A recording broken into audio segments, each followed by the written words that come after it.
Je suis né. Je suis né. Je suis né.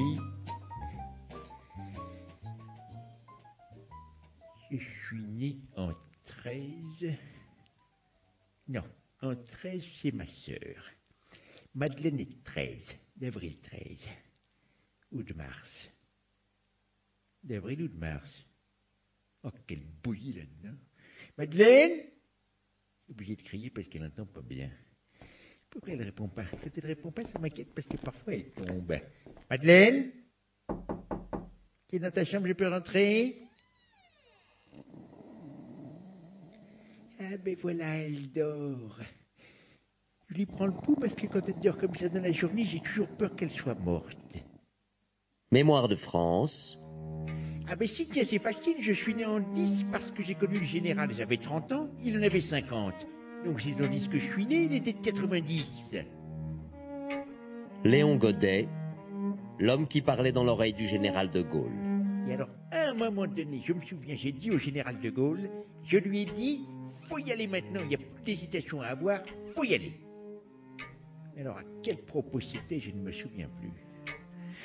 Je lui ai dit tellement de trucs à la fois, que c'était en 68, moins qu'en 44, ou en 58. Oh, quelle misère. Vous savez, il y a quelque chose de pas sympathique à mon âge, c'est qu'on a la tête pleine de trous. Il y a des machins qui surgissent comme ça, mais on ne sait plus les raccorder. Je vais aller boire un verre d'eau et puis on va regarder les albums. J'ai des albums avec des photos, si vous voulez. La voix des sourds! Comment? La voix des sourds! Qu'est-ce qu'il a dit? J'ai dit la voix des sourds! Vous pouvez répéter, j'ai pas bien entendu. Bonjour à tous et merci d'être toujours plus nombreux à l'écoute de la voix des sourds. J'ai aujourd'hui le plaisir de recevoir Marie-Annick Chenu. Bonjour Marie-Annick Chenu. Bonjour Jean-Louis. Pardon? Bonjour Jean-Louis. Comment? Vous pouvez répéter? Je ne suis pas sûr que tout le monde ait bien entendu. Bonjour Jean-Louis. Bonjour Marie-Annick. Nous vous accueillons aujourd'hui pour ce très beau livre, Repli sur soi et dépression, les nouveaux pièges du deuil. Alors, vous partez d'une expérience personnelle très douloureuse et puis vous allez au-delà pour nous ouvrir les yeux sur un problème de société qui est tout bonnement celui de la négation de la mort. Et votre ouvrage pose cette question: comment vivre son deuil dans une société qui refuse l'idée même de la mort? Exactement. Comme je le raconte dans la première partie du livre, j'ai perdu mon mari de manière totalement abrupte. Vous pouvez parler plus fort? Je ne suis pas sûr qu'on ait bien entendu.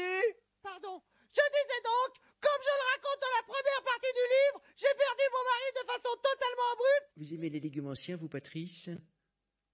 Oh, j'aime bien les topinambours. Et le cardon, vous n'aimez pas le cardon?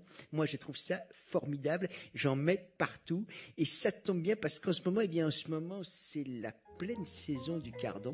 Et vous savez à combien il est le kilo de cardon bio de Basse-Normandie en ce moment, Patrice? Ouais, c'est Jean-Jacques Rousseau et Andy Runant à l'appareil. On est la branche vaudoise de la mafia. Comment? Je dis, on est la branche vaudoise de la mafia suisse. Quand je suis un peu déprimé, je prends un Perphétran dans un grand verre d'eau, un matin, un soir, Perphétran, et la vie revient gaiement. Perphétran, un antidépresseur performant. Et l'empereur Edelweiss, ça te dit quelque chose?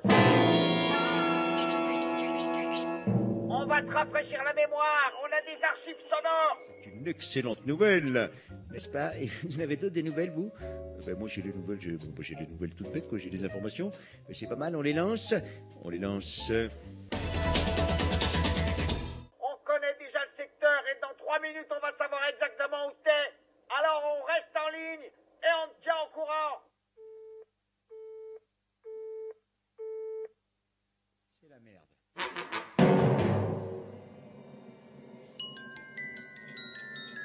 Comment Hervé Blotch va-t-il se sortir de ce mauvais pas? Quelle est la force de frappe de la mafia suisse?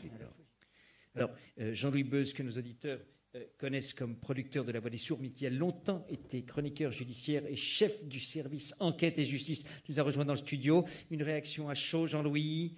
Je crois qu'on n'avait pas mesuré la dangerosité des monstres. Vous le découvrirez en suivant la deuxième partie de L'Emprunt Edelweiss, une fantaisie française. Hervé Blutch contre la mafia suisse. Pour commencer, l'essentiel est que le public ne se doute de rien.